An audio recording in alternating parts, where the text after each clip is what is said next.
Alright guys, I'm going to show you how to make a very inexpensive striping kit for your Ego lawnmower, or honestly any push mower that kind of has this back flap right here. Your local hardware and find you some of this, they'll have a metal bin. Find you a flat piece of metal that weighs a little bit, you know, got some weight to it, and cut it to the width of that flap.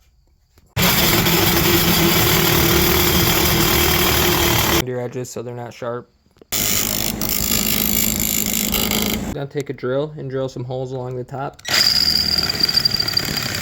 Now I'm just propping this up here, and I'm going to get a hole in the middle one by my thumb. So I put a hole through the middle.